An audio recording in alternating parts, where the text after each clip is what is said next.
Good evening, everyone. Welcome back to Evermore YouTube channel. It's Chris back with a match reaction to the craziest game I think we've seen completely this afternoon. I feel like I was watching FIFA sometimes, to be honest. It was unbelievable. I was losing hair and I can't afford to lose anymore. My God, Newcastle United drew 4s each with Luton Town at St James's Park. That sounds like a rubbish result, but given the fact it was 4-2 for quite a period of time and we thought we were screwed, the lads did well to come back. We're going to get stuck right into this in a minute. Just before we do, a little reminder, if you are watching for the first time, click subscribe. We'd love you to come and join us. We're over 6,500 subs now, so we're closing in that 7K, which is awesome. We've got a great prize lined up for you for the 7K subscribers. Smash that button, recommend us to family and friends. All free content, never more. But there is a membership option if you want to support the channel and help us continue to bring you this great content. Smash that button. Would really do us a favor, and yourself as well, because it's less than £2, less than a pint of lager for all this quality chat, and you get exclusive access and early access to certain videos. So let's get stuck in then. My God, what a game that was today. So in terms of the lineup, we knew what was going on with the lineup. Alexander Isak clearly wasn't going to make the game, despite Jason Tyndall's smokescreen press conference, because Eddie Howe was ill. Even Eddie Howe was fucking injured. That's how bad our injury crisis is. Even the manager didn't make it, did he? We did come back on the touchline today. Anthony Gordon started through the middle. The rest of the team kind of picked itself. The midfield three of Longstaff, Bruno and Miley. The back four stayed the same with Dan Burn. That left back, we'll get onto that in a minute for damn sure. The good news was the bench was starting to look a shite side better because Callum Wilson was back and Harvey Barnes. Remember him? Yes, we certainly do after the day. He was back after his massive toe injury that's kept him out for like 96 years or whatever it was. So the bench was starting to look a little bit better, a little bit stronger for Newcastle. So let's get stuck into the game. My God, it started like a house on fire, really. Newcastle looked right up for it. Strong start early on. We take the lead. Great goal by Sean Longstaff, has got to be said. But my God, I've got to shout the boy out.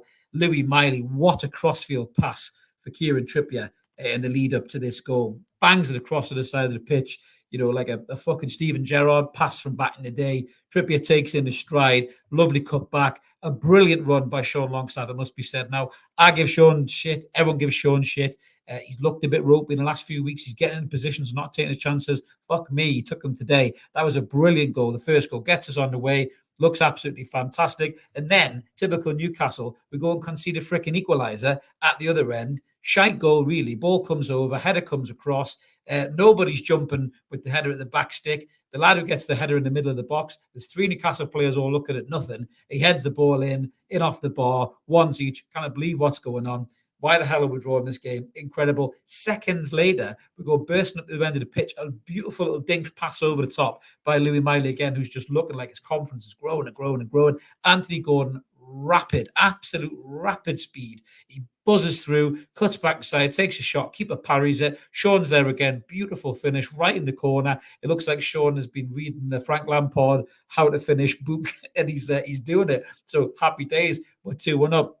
And we think we've got it all home and dry. We think, right, we're going to push on 3, 4, 5. No, not Newcastle United today. No. So Luton go up the other end. Ross Barkley, who was magnificent today. I said this in the preview. We had to stop Ross Barkley playing. The guy is playing some of the best football I've ever seen him play. Everybody's knocked him. He's had his doubters. I wish we took a chance on him in the summer. Hindsight's a wonderful thing. Good God, he looks like a fantastic player. I'd be shocked if Luton keep a hold of him in the summer transfer market, if everyone's now seeing what Ross Barkley can do. He is for Luton what John Joe Shelby should have been for Nottingham Forest when they signed him, but he was shite because his legs were gone. So Barkley gets the ball. Murphy's kind of weak as piss in his challenge. Longstaff gets battered across, like a fucking fly buzzing around your takeaway in a bar. Fucking off he goes. He's up the other end of the park. The defense don't track the run. The ball comes in, shot. Dubravka parries it, much similar to the Luton goal actually. And then Ross Barkley's unmarked in the box and smashes in the back of the net. 2s each. You're thinking, fucking hell, what's going on here? Half time, 2s each. Then it all falls apart. It all falls apart. We started the second half quite well, and then Luton just turned it on. I must admit, Christ almighty, I was very, very complimentary to Luton Town. We had a Luton Town fan in the comments as well when we were doing that, and they actually appreciated us being quite honest and not being too cocky. Some people were saying we're going to batter Luton 4-0. Luton Town are not scared of any fucker in this league, right? And they showed it today. They came to Newcastle United to play, absolutely came to play, and they went at us. And good God, they did that in the second half. The winger, was it Ogbene? He had Dan Burn on toast. How many times, right? How many times are we going to let Dan Burn, and how many times are you, Eddie Howe, going to watch Dan Burn get ripped to pieces like he's fucking Wile E. Coyote trying to chase a roadrunner with his knife and fork out, and we're conceding goals, man? Like, he's fucking dreadful as a left back. He's got no legs whatsoever. I know he's got heart for days, and and he's a real character, and he's from Blythe, and he does these little fucking dances and all that kind of stuff, but he cannot deal with a player with pace. He gets ripped to fucking pieces. Forest did it with Alanga a few bloody months back. We've got them fuckers next. And Villa did it when they brought on Bailey, and he ripped them to pieces as well. And it's exactly what Ogbene did today. He ripped them to shreds, and he's pulling them for about fucking 12 yards, and he pulls them into the box, and Burns trying to argue, saying, "Oh, that's a free kick," and then the commentator that I was watching saying that's a penalty. He was pulling them that much. He gave a free kick and a fucking penalty away, 2 separate fouls he gave away, and he gets back in, pulls them down, and it's a clear penalty to me, right? And the madness happens then. So Morris slots it away. Great penalty. The ref's not ready for it. He then fucking blows the whistle to take it again. And I'm thinking Bradford's going to get this scouted. Then fair play, goes exactly the same position, and he scores. And honestly, I'm screaming at the TV. You guys would have been screaming in the stadium, wherever you are in the world watching this game. I'm screaming at Eddie Howe, take Dan Burn off.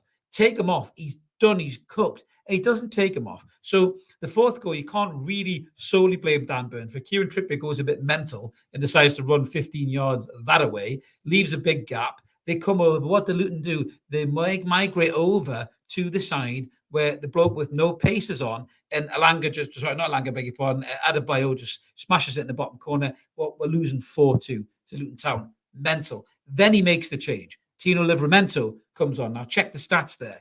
So in 26 minutes, Tino Livramento got dribbled past 0 times. Dan Burn, 64 minutes, 3 times. Now, the reason that Tino Livramento did not get dribbled past 3 times is because Ogbene realised that he couldn't beat him for pace, which is exactly why we should have hooked Dan Burn. Even at half-time, we should have hooked him because the warning signs were there. But after the penalty, you should have hooked him straight off. Shouldn't even left him on the park. Maybe that fourth goal gets saved with Tino's pace, might get back in and put a block in. But the whole Dan Burn thing for me, it's done. No more Dan Burn left back against players with pace. It does not work. It's an Achilles heel. It doesn't work. Teams target it. Stop doing it, Eddie Howe, please, for the love of Christ.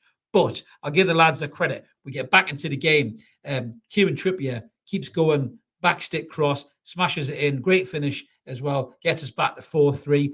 And we'll make a couple of subs. And I'm buzzing for this kid. I'm absolutely buzzing for him. Harvey Barnes comes on as well as Tino at the same time. And what a finish by Harvey Barnes. That's exactly what Harvey Barnes is all about. Edge of the box, whips it in. Lovely guided finish right into the bottom corner. Buzzing for the guy. Everyone's forgot since he's been out. He is a fucking really good footballer, right? He's a really good footballer. And that's exactly what Harvey Barnes needed. We needed it as well. We got back to 4s each. We had our chances. Murphy Skies won at the back stick. They had their chances. Great volley at the end to Bravka say as well. It ends 4-4.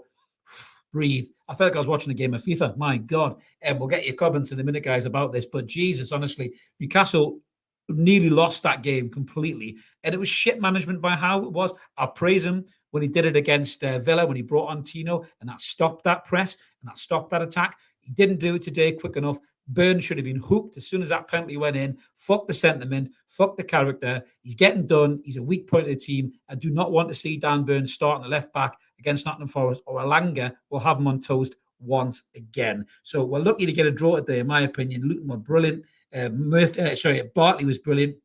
But for me, Newcastle fought really hard to get back into that game, and they deserved the draw in the end. So let's get into some of your comments here, guys. Now, pause for breath. George Wilson looked to be unready, certainly hurried back. The lack of that third striker, again, reveals our thinness up top. He worked hard, did Callum. You're right, though, George. He looked a bit ring rusty. I thought Barnes took his goal really well. But again, a little bit rusty. Could have got in for another one as well. I think Barnes in a couple of more games gets in and puts that in the back of the net. But yeah, you're right. Callum did look rusty in some instances where he kept sticking his arse out to try and stop the defender kind of getting it off and run, spinning him and getting in behind. And that's the rustiness. But good God, we need Isak back as well soon. If Isak's in that game today, I think Isak scores. It's a real shame Gordon went off injured, I think, at half-time. I think there might be some comments on the update with Gordon, but if we lose Anthony Gordon, that is a nightmare because he is so key to the way that we play. Graham says, what a game and a point, a fair result. First half show where you needed a proper centre forward to lead the line. Don't disagree, Graham. I think Gordon was good in terms of his dynamic, but he was buzzing left and middle, wasn't he? He wasn't really playing through the centre. Bruno was sloppy, passing first, and Miley was brilliant. Miley was sensational in that first half, man. You could see him growing in confidence, Graham, couldn't you? Just the way he was using the ball, the little passes, the crossfields, the little dink over the top. This kid will just get better and better for me, as Brian says as well in the comments. Miley, for a young kid, is going to be miles ahead of some of our midfield. Great awareness. I thought he was class in the first half, Brian. The only thing he does is he lacks pace, and I think in terms of the tackling ability, what he has to maybe do is use his brain to kind of position himself in between the two players, so he's not trying to run back to tackle somebody with them big, long, lanky legs of his. Get in the middle, get your foot out, intercept, use the ball well. But I thought he was brilliant in the first half, and Sean was as well, to be fair. Sean's finishing was great. He looked really good. Bruno, sloppy today. Bruno didn't look at it. I know this yellow card's hanging over his head. I thought he was struggling today. He was holding his midriff. He was limping on one leg towards the end. I was screaming at how to take him off again. I know we haven't got much else to go on the bench there, but you could have brought Richie or Hall even to play in midfield and give Bruno a rest, because if Bruno doesn't sell in like Joe Linton did when he come off the bench, came on for the second half against the Mackhams, we don't lose Bruno for the rest of the season. Fucking hell. Darren's saying today ends the Burn versus Tino debate forever. We win today if Tino play. I don't disagree with that, mate, at all. I think Tino Livramento is a great defender. His pace and his ability to recover, it should not be underestimated by anybody, especially our manager. I know Dan Burns is a great character and all that, but he's cooked. He's done. Anybody with pace is going to run by him and can't play him anymore. He should be the backup for Sven Botman on the bench, and that's what he should be. Shouldn't be a starting left back for me. Not at all. Not having it anymore. Sorry, I clicked the wrong one there. Sorry, Brian, you're getting another comment up there. Marcus is saying Miley really good with his spacing too. He may not be quick, but great vision, and he reads the room well. He does, mate. I think he's a really, really good player.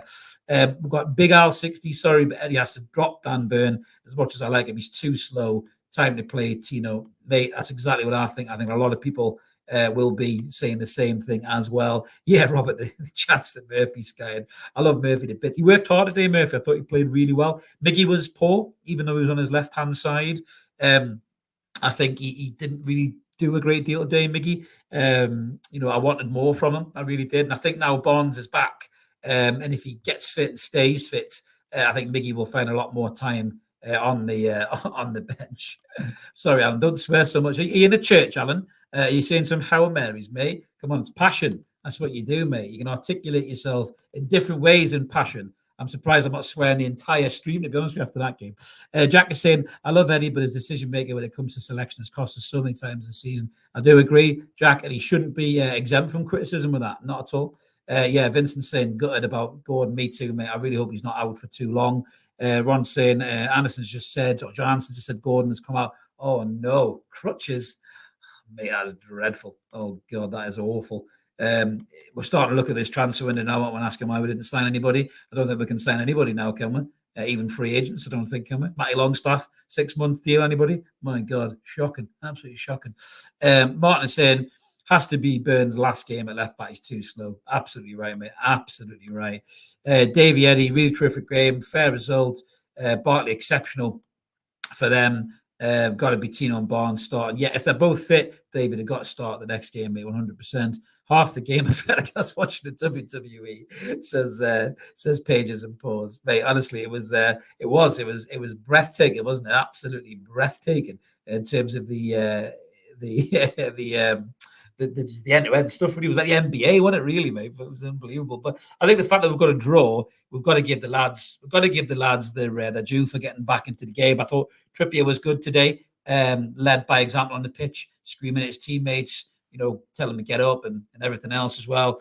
I thought Botman was a little bit shaky at times, some bad decision making on Botman and Share as well. They didn't have their best of games, but Luton roughed them up. I think Luton went at them And two lads up front, Adebayo, Morris, I thought they really roughed them up and got stuck into them. So you've got to say fair play to Luton for that. I think Luton will stay up, but I thought there was search to go down when they came up. But I tell you what, I think they've gave that many teams a game this season. I think they are searched to stay up. And when they play football like that, then they give the Premier League something special, in my opinion. There's so many teams that come up and they're crap and just sit with 10 men behind the ball and play negative rubbish football, but you cannot accuse that of Luton Town today. They were sensational, and those fans who travelled a long way after on that drive from Luton to Newcastle in the opposite direction, and they've seen a hell of a performance by their lads today. I think they're out of the relegation zone, and fair play to you, Luton.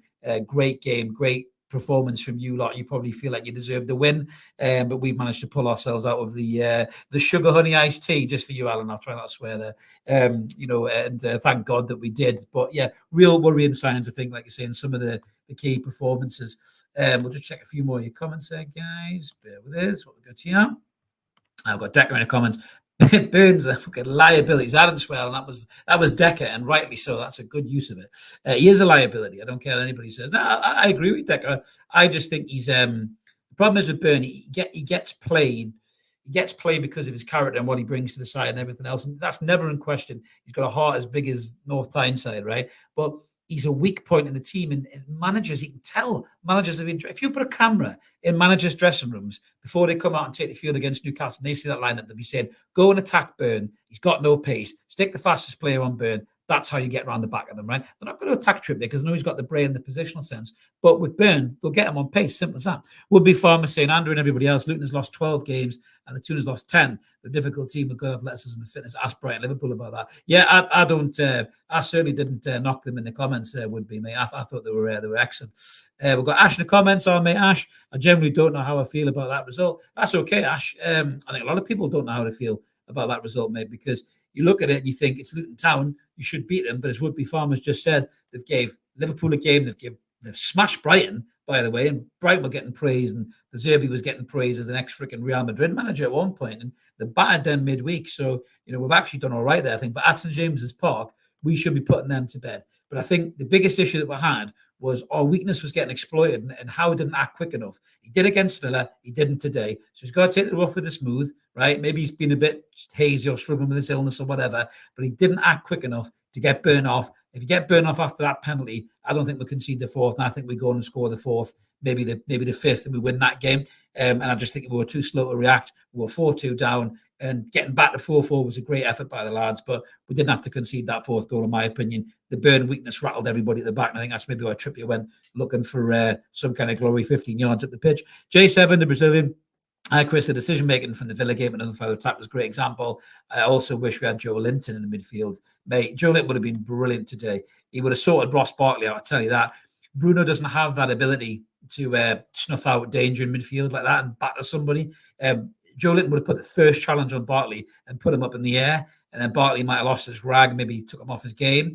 And that's what Joe Linton does wonderful. Well, he's got a PhD in shithousery, isn't he? And he would have been all about Ross Barkley. And to be fair, he would have been box to box and gave them a worry at the other end of the pitch. And we do miss that physicality of Joe Linton and that presence. But that's why we should have got somebody in the January window to replace that physicality and that presence. Whether it was Calvin Phillips, whether we went to Saudi Arabia and tried to get Milinkovic-Savic or somebody alone, we did nothing. And I know the FFP things are all there, but this kind of example will come back to bite you on the arse. We've got Harvey Barnes and Wilson on the bench. Wilson, a bit more match fitness, maybe gets a goal today. Barnes gets a goal because he's a finisher, right? Willock coming back is great, but they have to stay fit. There's no point in saying, oh, we've got these lads to come back if they don't stay fit. If Barnes breaks down again, if Willock breaks down when he comes down, if Isak and Wilson break down, if Anderson doesn't get back for another 4 or 5 weeks because he has a setback with his back, then we've got a problem. So again, this was the issue with gambling, in my opinion, in the transfer market. I just think that we didn't take a chance and get somebody on loan. And to me, I just think that is a little bit of a worry. To be fair, it really, really is. I think Mark's blocked somebody in the chat. Maybe a bored Mackham hasn't got their own podcast to watch.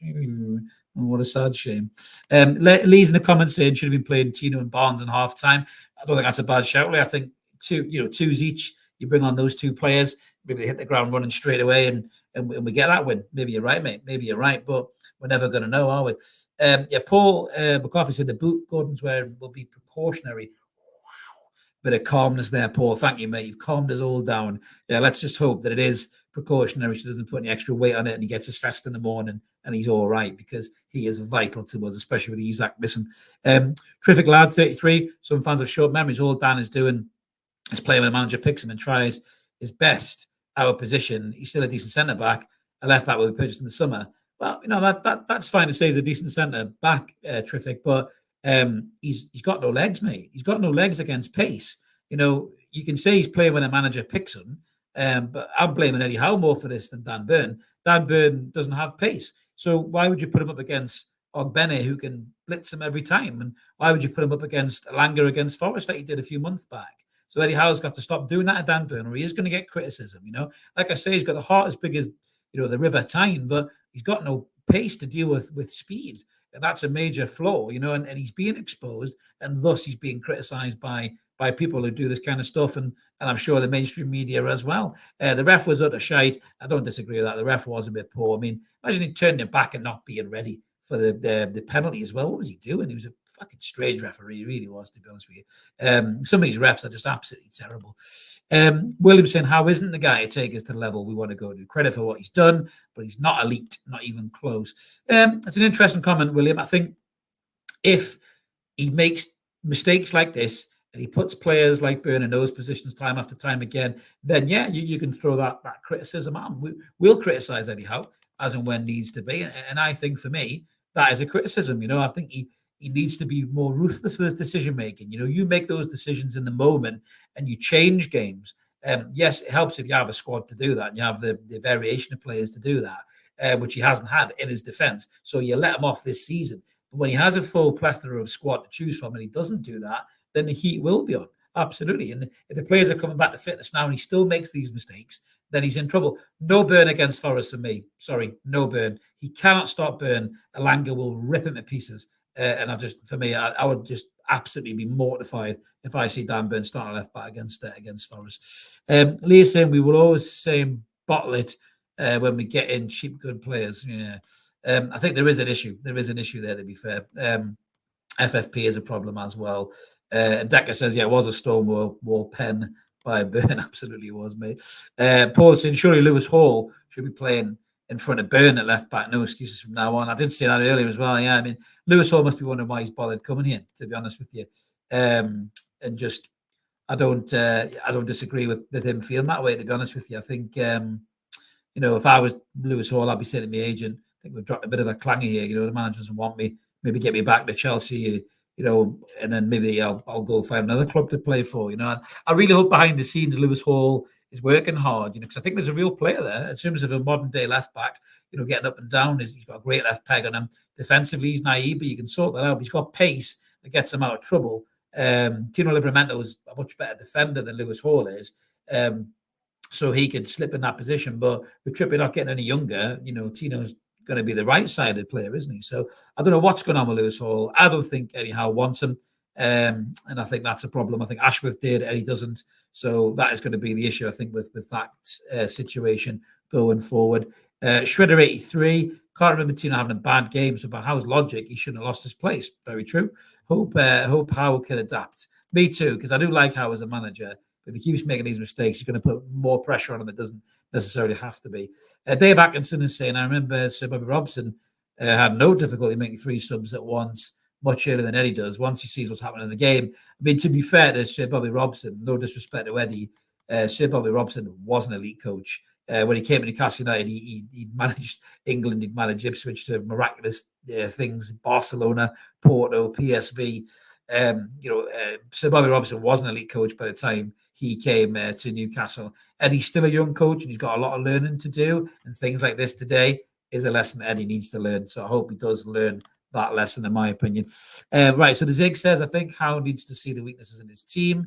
If he can't see it, his time is limited. Deserves a chance to put it right. No, I don't disagree. Ian Brown is saying, I know how I feel. Embarrassing. And maybe you got right to say that, though, because, Luton and St James is expected to win the game. Would be Farmer saying maybe this is a stretch, but is there something the coaching staff see in Tino and Hall that keeps Burn in? Any possibility there? I don't think so. I mean, Tino Livramento has been brilliant, would be every time he plays. So I can't see the coaching staff having an issue with that. I think the problem with Tino is maybe because he can fill in 2 or 3 positions. They see him, especially with the squad being weak in terms of numbers, they maybe see him as somebody who can fill in 2 or 3 different positions. So maybe he's a victim of his own flexibility and adaptability there, possibly. But it isn't good. I think that the time has come definitely now to take Burn out of the firing line and to put Tino Livramento in there, in my opinion. Let's have a look. Yeah, so we've got a comment from Ash saying he hasn't had it this season, sure, but he had today in terms of swapping Burn out for Tino when it was clear he was knacking against Rapid Dave. Yeah, you're right, mate. Again, this isn't the first time I've had this conversation about Eddie Howe, and I don't think it'll be the last either. So, yeah, you need to do something about Burn.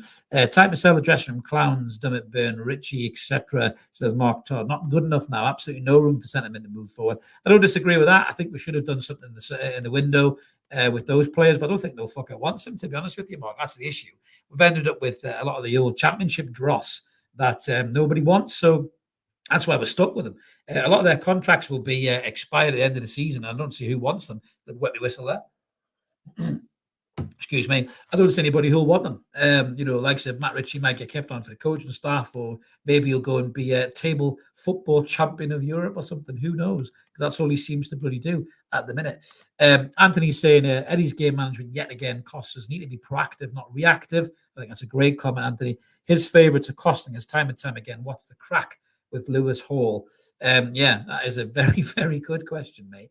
I don't understand why he's not picking this kid. I feel a bit sorry for him as well, to be honest with you, because he's a Newcastle fan, isn't he? This is his dream move and seems to be turning into a nightmare. If I was his agent, I'd be asking questions of the coaching staff myself. I know Eddie's come out and said he needs to do more behind the scenes. So, he doesn't strike me as a kid who's got an attitude problem, but I don't know what's going on with it. We'll never know unless we're a fly on the wall.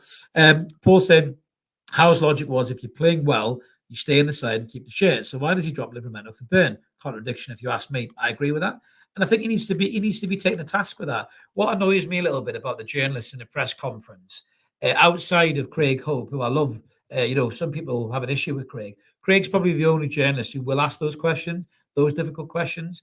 He does some great content on his channel as well with it. But when he's in a press conference, he will ask those difficult questions of Eddie Howe. And if anyone's going to ask that question, it's Craig Hope in the next press conference to, do you have a concern about Dan Burn, getting targeted and stuff like that? Because this is a major problem now, a major problem. And Eddie Howe cannot keep putting us in that position. I don't care how much he trusts Burn. If he thinks Burn would take a grenade for him like fucking Bruno Mars, I don't care. He hasn't got any pace to catch these fast players.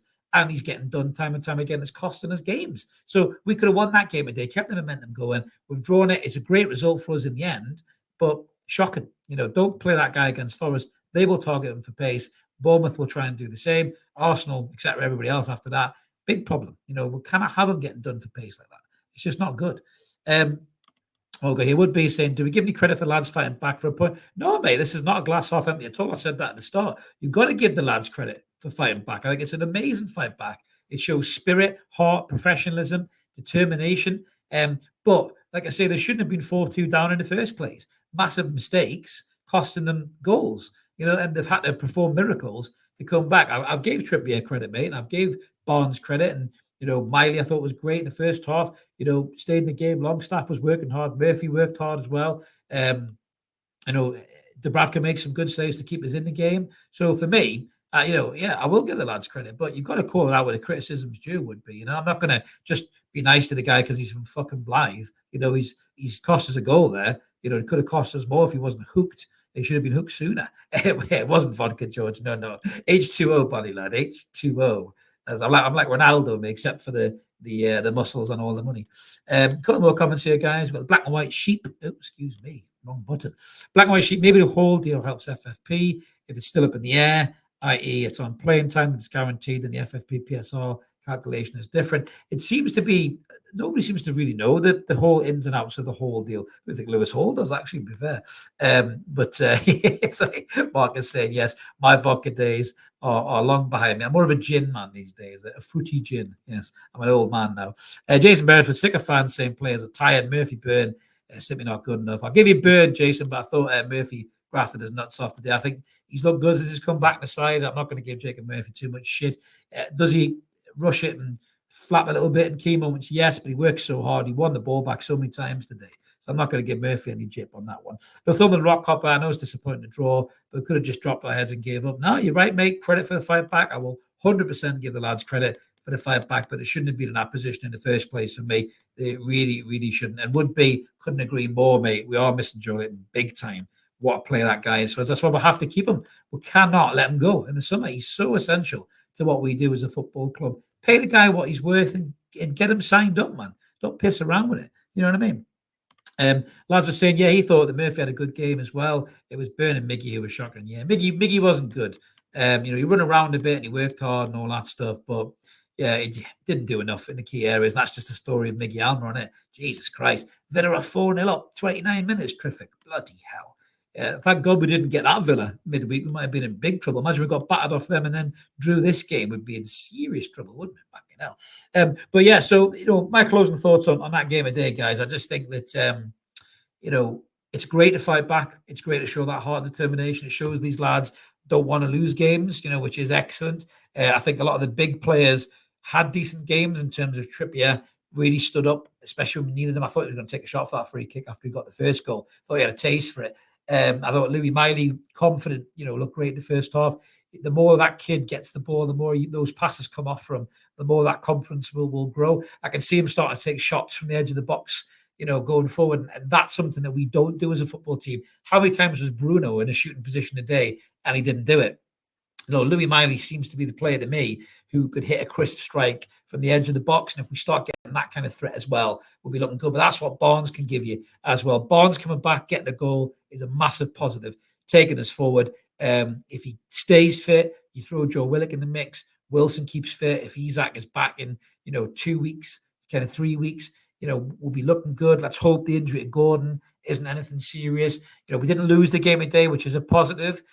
So I'm going to end that on a positive. But major problems in terms of some of this personnel can't just get games on reputation. They have to be performing in games. And if they're making mistakes and conceding goals, I said the same thing when Trippier did this a month or so ago. I thought he should have been out the side.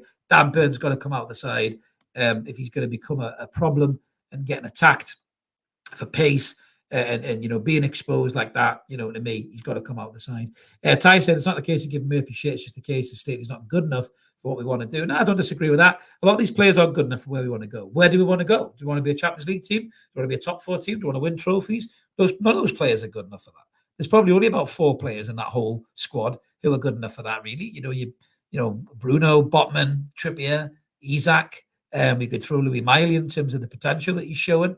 Barnes is a good player. People seem to forget that. Gordon, maybe 6 of them. The rest of them, not good enough to take us where we want to be. But that's a huge rebuilding project. And until the FFP has changed, and if it is changed come the summer, and we can go buy 4 or 5 proper game-changing players, then we can maybe change the way we play. But until then, we've got to make do with what we've got, really. And, and what we got sometimes ain't good enough. Yeah, you're right, Brian. Miley linking up with Gordon does look class. With that pace in behind, if he starts finding those passes, mate, woof, that's going to be sensational. Timberson can't be done with blaming Dan Burn. We totally missed a midfielder with bite. I think both of those are valid points, Tim. We do miss a midfielder with bite, but you can't blame Burn, mate, because he's not got pace. You can blame the manager for putting him in a position where he's getting battered by somebody with pace. That's the manager's fault. That's not Dan Burn's fault. Dan Burn will play for Newcastle every time he gets the opportunity because that's the kind of player that he is. But he's got no pace to deal with that player. Then either on the pitch, we have to do something about that. If Joe Linton had been over there on the left-hand side to give him protection, he might not have got done so much. But so both things are correct. That midfielder with bite would have give you that and protection for Burn as well. But you can't sacrifice 2 players, your left winger and your left midfielder, because your left back ain't got pace. That's going to screw your whole counter-attack and play up. That's my argument with the Dan Burn thing. Now, I don't dislike him as a bloke. I think he's a wonderful bloke. I think he's a great character to have in the squad, but he's not good enough to play against fast, athletic, young Premier League wingers. This is Luton Town, for fuck's sake. This isn't Liverpool, Chelsea, Man United, Arsenal, PSG or whatever. This is, Luton Town. And he's been battered. Do you know what I mean? So for me, yeah, he's got to come out the side. The bearded Toon fan, it's blatantly obvious Burn cannot play left back anymore against pace. Tino was better off. End of discussion. Yeah, I don't disagree with that, mate. I think, you know, everyone loves Burn because of who he is and his character and all that stuff. And I think that's great. But, you know, and I love his character and everything else as well. But you can't just play because you're a good lad. You know, if you've got no pace, you're getting battered, then, you know, you've got to come out the side. Big Al60 saying teams must be rubbing their hands together when they see Burn at left back. I don't disagree with that. They probably are. Snaky Pickerson, Tonali's a top player. I'm telling you, we've seen nothing. Yeah, you got to say Tonali in that midfield would have helped. Of course he would have done. Of course he would have done. Two lads saying Burn is a joke. Yeah, I think a lot of people aren't too happy with Burn today. Dan Burn and Dubs' fault. Should have stopped there second or not put in danger.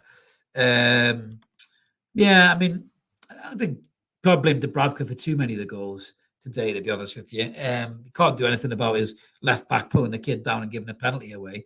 You know, the fourth goal, I think it was a good finish, to be fair. The second goal, could he have parried it to the side instead of straight ahead? Maybe give him a bit of criticism on that one. But nobody's tracking Bartley's run. That was the problem with the second goal. And the first goal for Luton, you know, the header, nobody's marking him. Do you know what I mean? So it's one of those, isn't it?